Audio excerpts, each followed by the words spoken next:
Hello student, कैसे हैं आप लोग। I hope all of you will be well, fit होंगे, स्वस्थ होंगे। तो आज फिजिक्स की पाठशाला में हम लोग क्या डिस्कस करेंगे, एक नए टॉपिक को डिस्कस करेंगे। और नए टॉपिक क्या होगा, नए चैप्टर का नया टॉपिक होगा। चैप्टर का नाम है सिस्टम ऑफ पार्टिकल। चैप्टर का नाम है सिस्टम ऑफ पार्टिकल।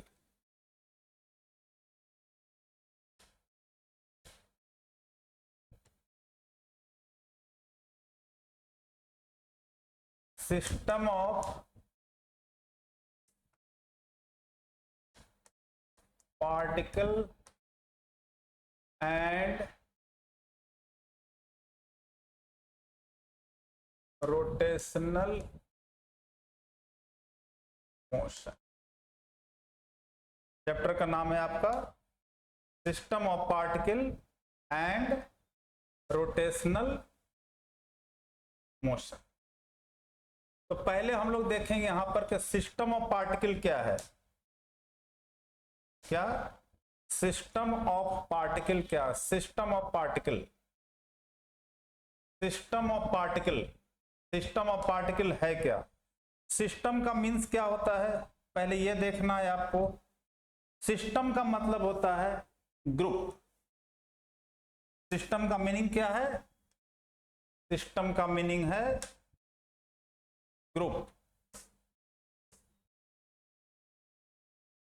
सिस्टम का मीनिंग क्या है, ग्रुप। जैसे आपको कहते हैं किसी एक क्लास में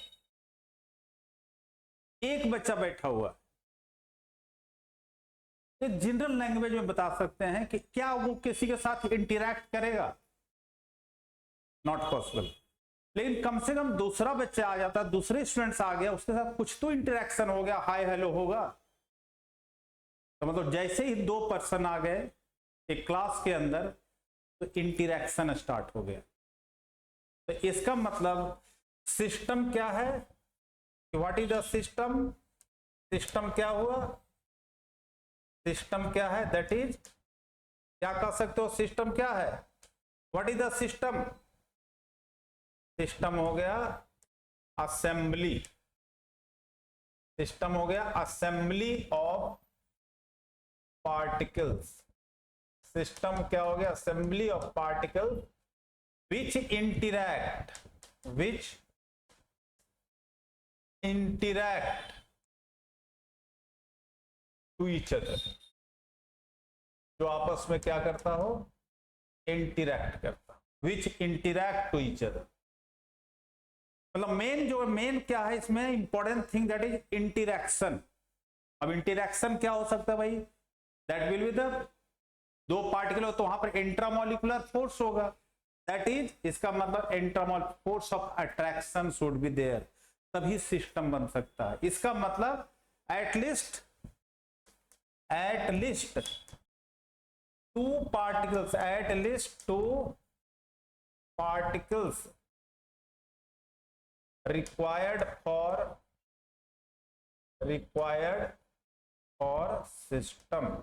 अब सिस्टम के लिए कम से कम दो पार्टिकल का होना जरूरी है। Clear, how many particles required for the system, two particles required for the system. Clear. अब तो यहां पर देखते हैं कि सिस्टम किसका, यहां पर हम लोग देखते हैं अब रिजिड बॉडी, क्या चीज, rigid body. System of particle जो है रिजिड बॉडी। अब रिजिड बॉडी क्या चीज, रिजिड बॉडी, रिजिड बॉडी कहने का मतलब हो गया हार्ड, जो एक्सटर्नल फोर्स है उसको हम उसके शेप को चेंज नहीं कर सकते हैं, जिसका अंदर का इंट्रामोलिकुलर डिस्टेंस क्या रहे, सेम रहे। रिजिड बॉडी क्या हो गया, solid whose intramolecular distance, intramolecular distance cannot be changed by क्या एक्सटर्नल फोर्स, जिसका एक्सटर्नल फोर्स से उसके बीच का जो इंट्रामॉलिक्यूलर डिस्टेंस है उसको चेंज नहीं कर सकते हैं, that is called rigid body. ऐसे पता है कि रिजिड दो तरह का सॉलिड भी होता है, दो तरह का एमॉर्फस सॉलिड होता है। क्या होता है? एमॉर्फस सॉलिड, दूसरा होता है क्रिस्टलाइन। तो यहां पर रिजिड कहने का मतलब है क्रिस्टलाइन की बात करते हैं। क्लियर? अब है नेक्स्ट है सेंटर ऑफ मास। इसमें एक टर्म आएगा centre of mass. Centre of मास क्या है? सेंटर ऑफ मास जनरली कहा जाता है कि सपोज दैट ये एक पेन है, ऐसे समझो इस पेन है। अब इस पेन को सपोज दैट इस फिंगर के ऊपर यहां पर क्या कर दिया, जनरल लैंग्वेज में समझा रहा हूं, सेंटर पर जाकर बैलेंस हो गया इस पॉइंट के अबाउट। इसका मतलब इस बॉडी का centre mass around this point पर कहीं पर है। Just I have explain with the example. General physics है क्या, उसको समझो, जनरली समझो क्या है। तो सेंटर ऑफ मास हमने कहा कि वह point it is point where whole mass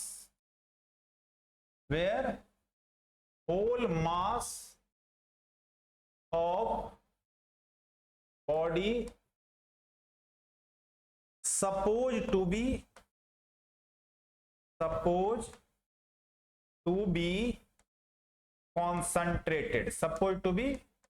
concentrated। ये मान करके चलते हैं कि उसी पॉइंट के अबाउट टोटल मास जो है विच मे बी इनसाइड और आउटसाइड।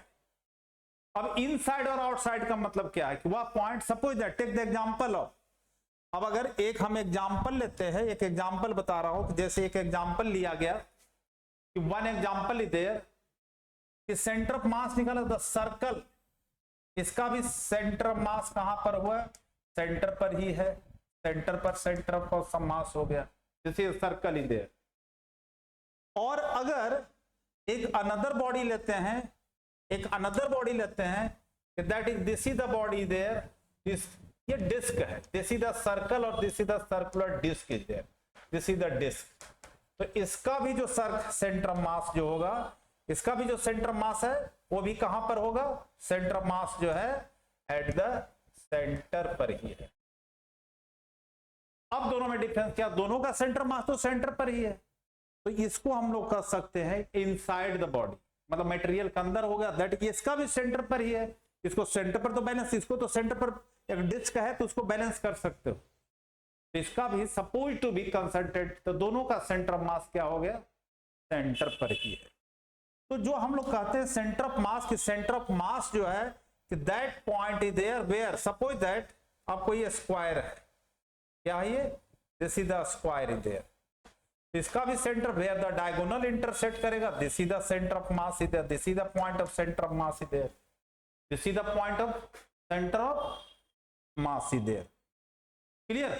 तो सेंटर ऑफ मास जो है, मतलब देखो एक हॉलो स्फीयर है, उसका भी सेंटर ऑफ मास सेंटर पर होगा, एक सॉलिड क्रिकेट बॉल है, उसका भी सेंटर ऑफ मास सेंटर पर होगा। दोनों में डिफरेंस क्या हुआ कि centre of mass hollow sphere का सेंटर पर है, तो कह सकते हैं आउटसाइड द बॉडी, और जो सॉलिड है मटेरियल के अंदर है, that is inside the body.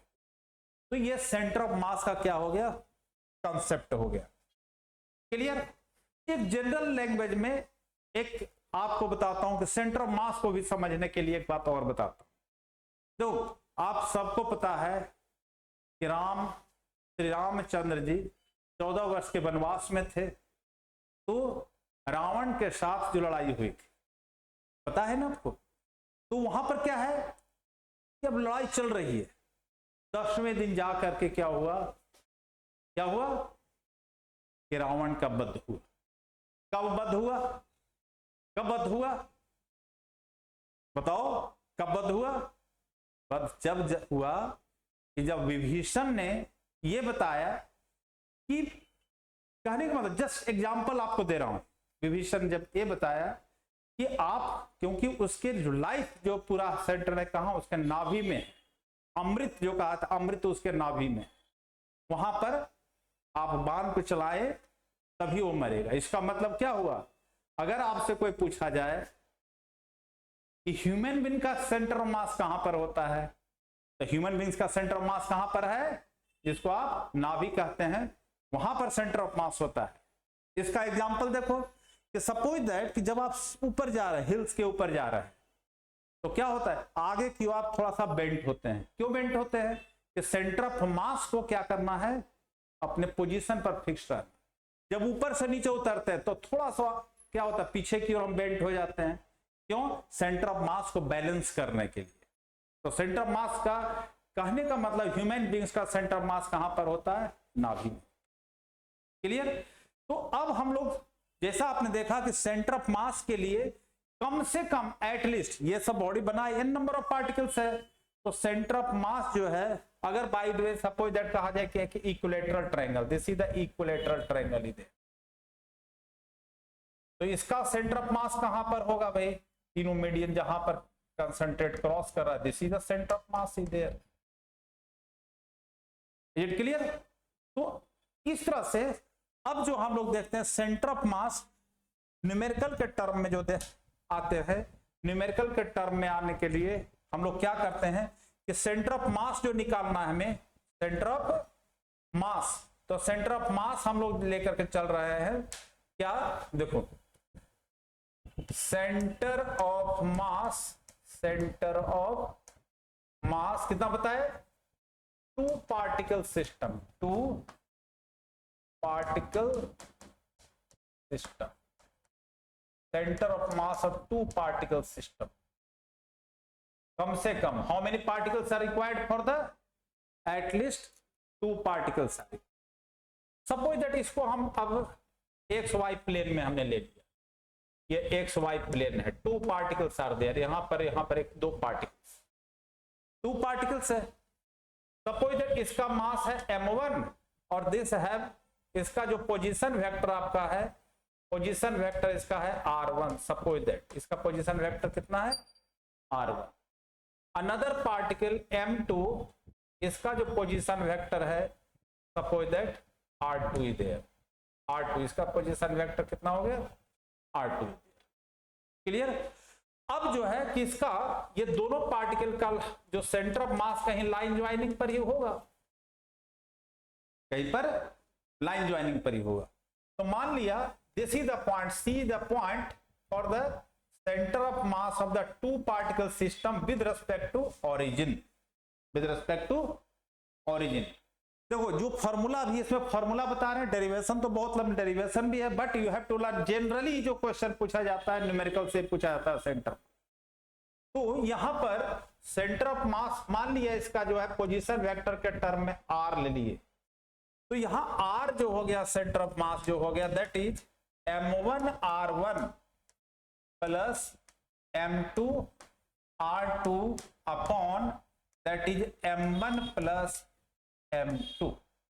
मतलब 2 पार्टिकल सिस्टम के लिए हो गया सेंटर ऑफ मास क्या हो, m1 r1 plus m2 r2 upon m1 plus m2।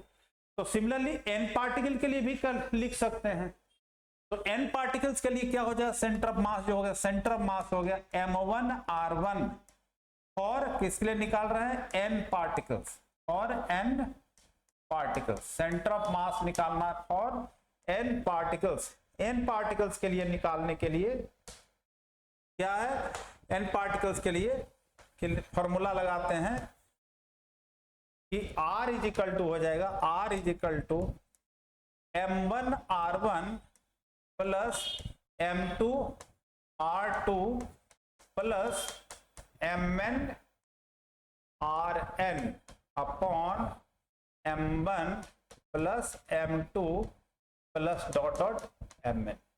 This is the centre of mass for n particle. ये जनरलाइज, तो जनरलाइज करके और भी लिखते हैं कि सपोज दैट, पता है सिग्मा मतलब summation, addition of all term. Integration में हम लोग यूज करते हैं लिमिट, लेते हैं इंटीग्रेशन में lower limit to upper limit. तो सिमिलरली यहां पर ith नंबर ऑफ पार्टिकल्स है, n पार्टिकल तक हो गया, तो इसको हम लोग लिखते हैं mi, ri upon mi। This is the general terms. Clear? तो ये तो हो गया क्या, पोजीशन वेक्टर के टर्म में हो गया आपको। लेकिन इसी को अगर आपसे कहता नहीं कोऑर्डिनेट के टर्म में हमें सेंटर ऑफ मास निकालना, इसका, क्योंकि इस पॉइंट इस पार्ट इसका भी कोऑर्डिनेट होगा एक्स कोऑर्डिनेट और वाई एक्स, इसका भी होगा एक्स कोऑर्डिनेट और वाई कोऑर्डिनेट। तो कोऑर्डिनेट्स के फॉर्म में अगर सेंटर ऑफ मास ले तो x इजिकल टू उसी तरह से हो जाएगा m1x1 plus m2x2 plus mn xn upon क्या m1 plus m2 plus mn। उसी तरह से y टर्म में लो, y कोऑर्डिनेट निकालना हो तो y कोऑर्डिनेट तो उसी तरह से हो जाएगा m1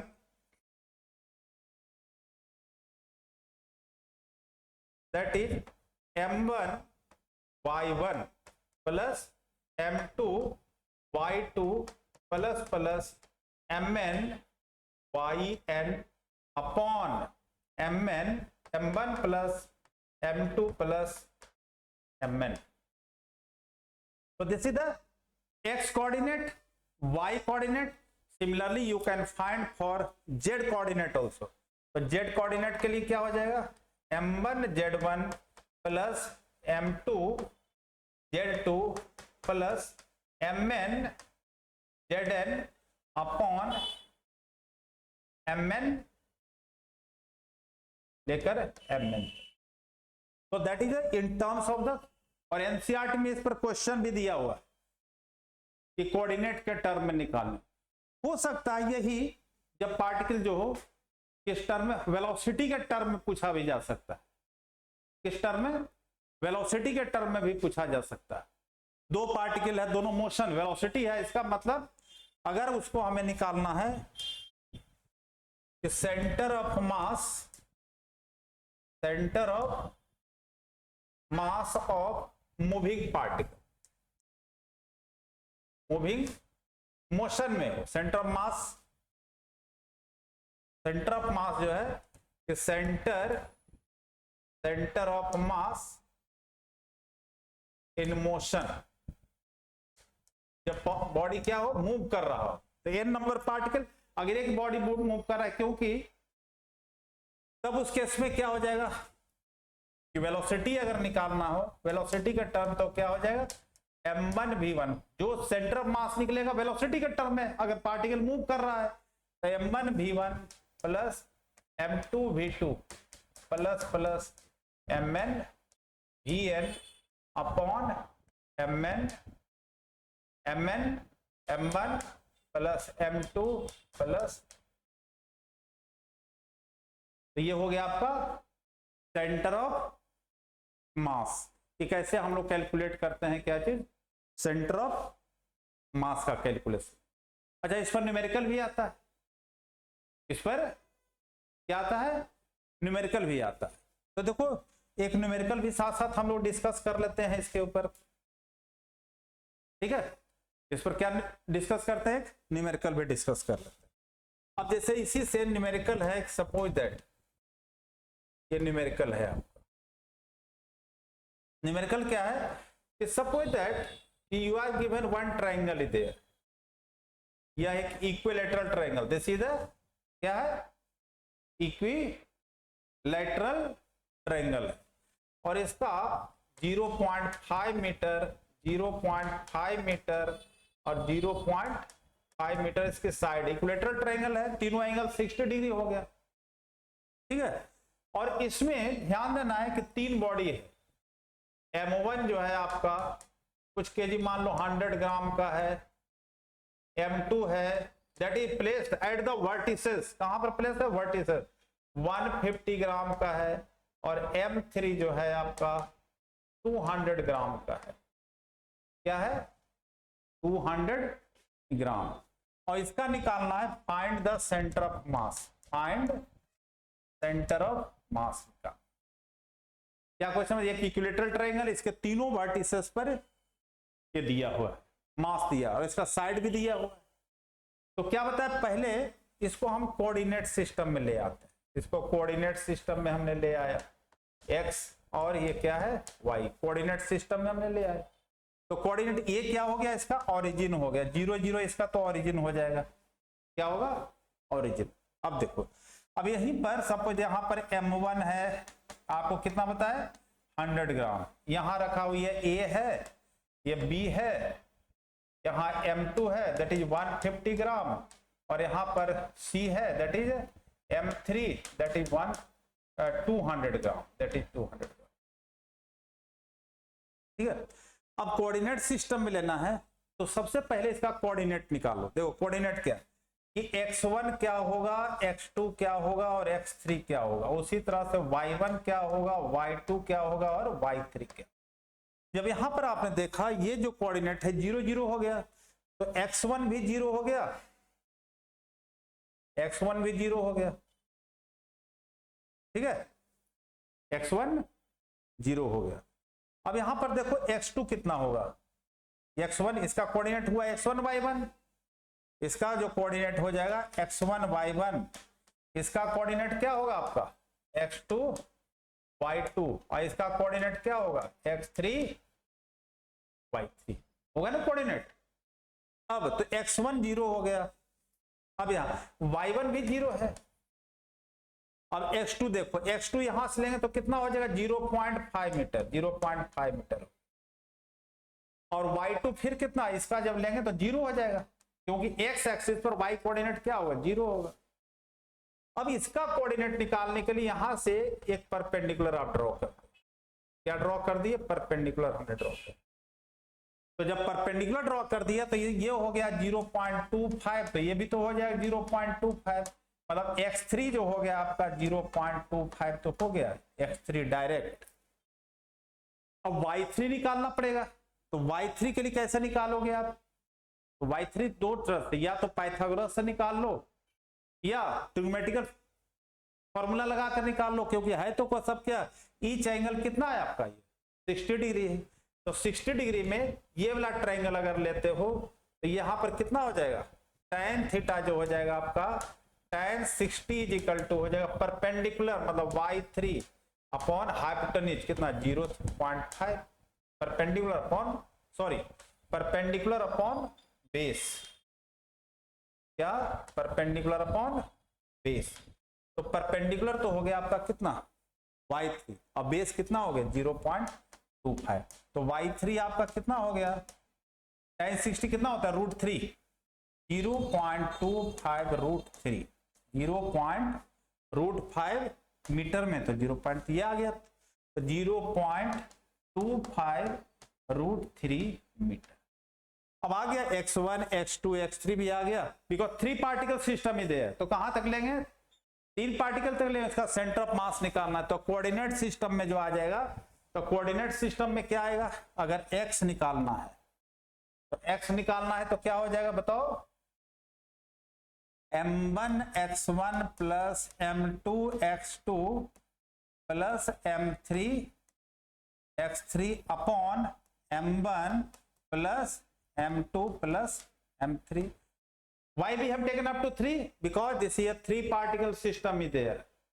आपको बता दिया n पार्टिकल सिस्टम के लिए है, तो ये जो फॉर्मूला हम लोग लगा देंगे, तो देखो m1 कितना है, m1 कितना है आपका बताओ, m1 आपका 100 और x1 हो गया 0, m2 कितना है 150 और x2 देखो 0 पॉइंट कितना है 0.5 और m3 कितना है 200 और x3 कितना है देखो x3 हो गया आपका 0.25 और तीनों को ऐड करो तो कितना हो जाएगा 100 100 250 250 और 200 450 आ गया 450 दैट इज, तो मतलब ये तो 0 हो गया, ये हो गया 75 प्लस और ये कितना हो जाएगा 450, इसका मतलब 125 बाई 450 25 और ये कितना हो जाए 25 हो गया 5/18 5/18 18 जो मीटर हो गया x आ गया, क्या आ गया x। सिमिलरली आपको क्या निकालना है y कोऑर्डिनेट, तो y के लिए अब क्या करोगे, तो सिमिलरली y के लिए हो जाएगा फॉर्मूला क्या होगा m1y1 plus m2y2 plus 3y3 upon m1 plus m2 plus m3, m1 plus m2 plus m3। तो y m1 कितना था 100 और y1 कितना है 0, y1 कितना है 0, x1 y1 x2 y2 और m2 कितना 150 और y2 भी क्या है 0 और प्लस m3। आप देखो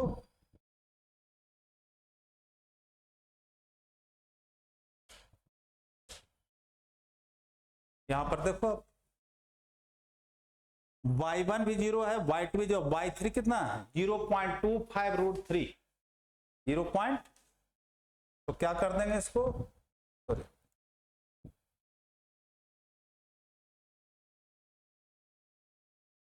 हाँ m3 कितना है आपका 200, m3 कितना है आपका m3 इधर m3 200 इंटू 0.25 रूट 3 अपॉन फिर कितना हो गया 450, तो ये जीरो मतलब कितना हो गया 25 को अगर 200 से आप मल्टीप्लाई कर रहे हैं, ये जो 25 है ना 25 तो 200 से मल्टीप्लाई कर दिया तो 2 जीरो गया तो 50 रूट 3 बाई 450, ये कट गया तो क्या हो गया 5 रूट 3 अपॉन कितना 45, तो इसको 9 से कट कैंसिल कर देते हैं तो रूट 3 बाई 9 कितना हो गया रूट 3 बाई 9। इसी को और भी लिख सकते हो ना 3 अपॉन 3 रूट 3, क्यों रूट 3 से मल्टीप्लाई कर दिया तो 3 हो गया ऊपर कट जाएगा,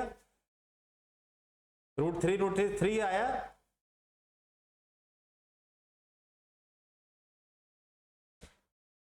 यहां पर देखो रूट 3 से मल्टीप्लाई किए रूट 3 ऊपर तो ऊपर 3 आ जाएगा तो 3 3 या 9 तो 1 बाई कितना हो जाएगा 1 by 3 root 1 by root 3 metre. तो इस तरह से 3 पार्टिकल से 4 स्क्वायर दिया होगा तो 4 particle system will be there, क्या हो जाएगा 4 पार्टिकल सिस्टम। एक टॉपिक और जो डिस्कस करते हैं कि सेंटर ऑफ मास निकालना है, centre of mass of 2 particle on a straight line, x axis पर हो या वाई एक्सिस, तो जैसे यहां से ये है और ये m1 है और ये m2, तो कहीं ना कहीं मान लिया ये आपका a है ये आपका b है और ये हो गया, ठीक है। अब सी पॉइंट पर तो अगर आप व्हेन टेक ऑरिजिन जो है टेक ऑरिजिन आपने लिया, ऑरिजिन लिया ए, इसका कोऑर्डिनेट क्या होगा 0 0 हो जाएगा और मान लिया इसके बीच का डिस्टेंस डी है तो इसका कोऑर्डिनेट कितना होगा डी और 0 होगा, क्या होगा डी और 0 होगा। तो अब देखो इसका x जो निकलेगा x फॉर्मूला आपने पढ़ा है m1 x1 plus m2 x2 upon m1 plus m2। अब देखो m1 देखो m1 और x यहां पर तो 0 है प्लस m2 यहां पर कितना हो गया d upon m1 plus m2, मतलब क्या हो गया m2d बाई कितना m2d बाई m1 प्लस। जब आपने ओरिजिन किसको लिया, आपने ओरिजिन किसको लिया ओरिजिन जब लिया आपने किसको, यहां लिया इसको, तो ओसी जो हो गया, ओरिजिन जब लिया आपने, जब इसको ओरिजिन ले लिया तो आ गया M2, इसका सेंटर ऑफ मास हो गया ये। अब अगर यहां से लो ओरिजिन, अगर ओरिजिन आप मानते हैं कहां पर, ओरिजिन मानते हैं आपको M2, व्हेन ओरिजिन कहां पर आपका है, व्हेन ओरिजिन जो है, ओरिजिन B, तो जब ओरिजिन B है आपका A B, यहां पर मास M1 है, यहां पर मास M2 है, तो इसका ओरिजिन 0 0 हो गया, और इसके बीच का डिस्टेंस तो D ही है, बीच का डिस्टेंस कितना है, D है, तो इसका जो हो जाएगा कितना हो जाएगा, यहां पर जाएगा X हो जाएगा D और Y हो जाएगा 0। तो उस केस में जब सेंटर ऑफ मास लोगे, इस केस में जब सेंटर ऑफ मास आप निकालते हैं, तो पहले जो हुआ कि इस केस में जो सेंटर ऑफ मास हो गया वो कितना हो जाएगा, फॉर्मूला तो होगा वही क्या, M1 x1 plus M2 x2, क्योंकि y पर तो सब 0 हो जाएगा, y और z पर तो 0 हो जाएगा। तो जब M1 आपने ले लिया, इस केस में देखो M1, तो M1 और x1 कितना इसका है, D है, कितना हो गया, D हो गया, और M2 और x2 क्या चीज हो गया, 0, और ये हो गया M1 प्लस M2। अच्छा, यहां से जब हमने लिया तो ये वाला डिस्टेंस हो गया, कहने का मतलब हम लिख सकते हैं BC के जो वैल्यू हो गया, BC की वैल्यू क्या हो गया, M1D upon M1 plus M2, means कि यहां से अगर D निकालो तो D कितना हो जाएगा आपका, BC M1 plus M2 by कितना, M1D।